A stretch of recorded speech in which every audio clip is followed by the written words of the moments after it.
Sa video na ito ay pag-uusapan po natin ang biglang pagbagsak ng interes ng mga tao sa Google search tungkol sa salitang alt season. Isang linggo lang ang nakalipas ay umabot po ito sa pinakamataas na punto. Pero ngayon ay bumagsak ng mahigit 50%. Marami pong traders at analysts ang nagtatanong kung totoo ba ang pagtaas noon o gawa-gawa lang ito ng mga bots. Kaya mahalaga na suriin natin kung ano ang ibig sabihin ng pagbabagong ito para sa kabuuang crypto market at para sa mga altcoins na gaya ni na Ethereum, XRP at saka Dogecoin. Kaya yan po ang siyang ating pag-uusapan sa video na ito. Pero bago po tayo magpatuloy ay pakibasa na lamang po muna ang disclaimer dito po sa ibaba ng ating screen. At simulan po natin sa kung ano po ang nangyari sa search interest ng alt season. Yan, ang global search interest para po sa alt season ay bumagsak sa score na 45 nitong Tuesday mula po sa 100 noong August 13.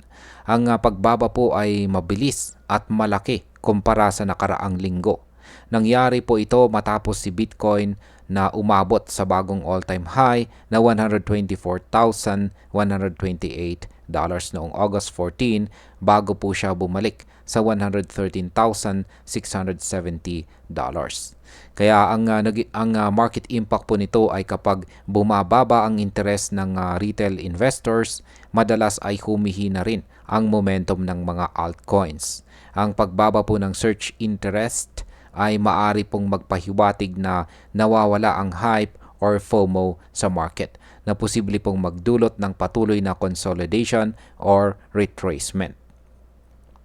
Ngayon ay bakit po tumaas bigla ang search interest noong nakaraan? Ayan, noong isang linggo lamang ay tumaas po ng todo ang search para sa keyword na altcoin at umabot po ito sa pinakamataas mula 2021.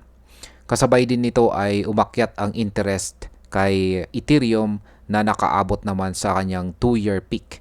Ito rin ang parehong panahon na tumalon sina Dogecoin at XRP ng halos 19% bago po sila bumagsak ng 11% nitong nakaraang 7 araw.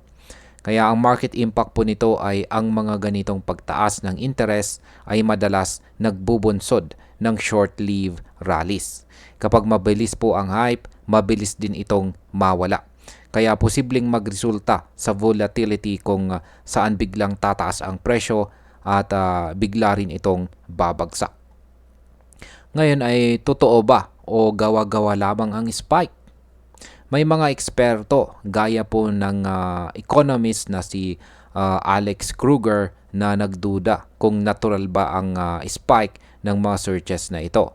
Tanong niya, organic ba ang pagtaas o baka gawa lamang ito ng bots na nagpapalaki ng data? Ayon sa kanya, masyadong dramatic kasi at biglaan ang naging pag-akyat kaya nakakaduda ito. Kaya ang market impact po nito ay kung totoo na gawa lang ng bots ang hype, ibig sabihin ay hindi ito maaasahang signal ng tunay na retail demand. Maaring nagiging false indicator ito at kung susundan ito ng traders, posible po silang malugi dahil umaasa sila sa maling market signal. Ngayon ay mahalaga pa ba ang search interest bilang indicator? Tradisyonal na ginagamit ng mga traders ang Google Trends para masilip po ang retail investor sentiment.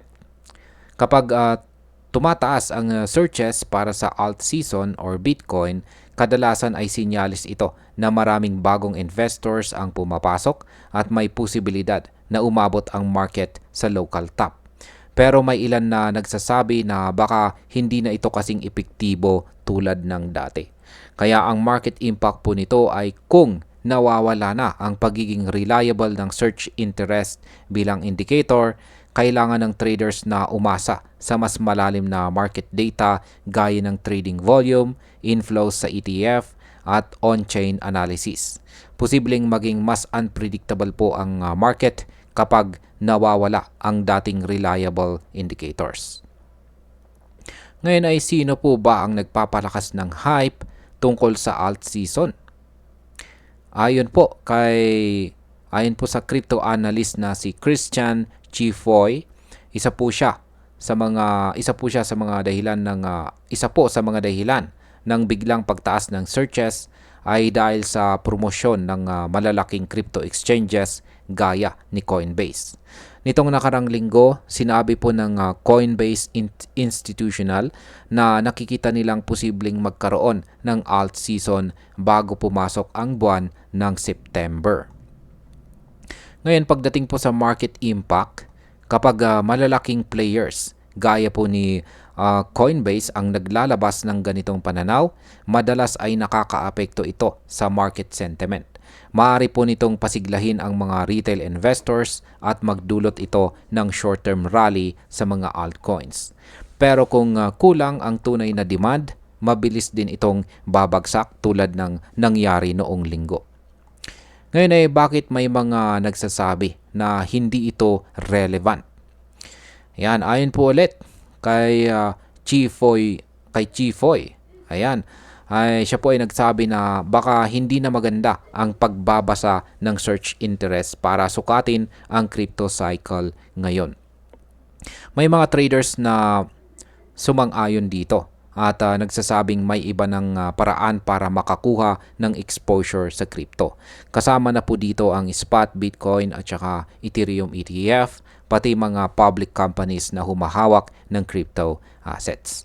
Kaya ang market impact po nito ay mas nagiging institutional ang crypto market.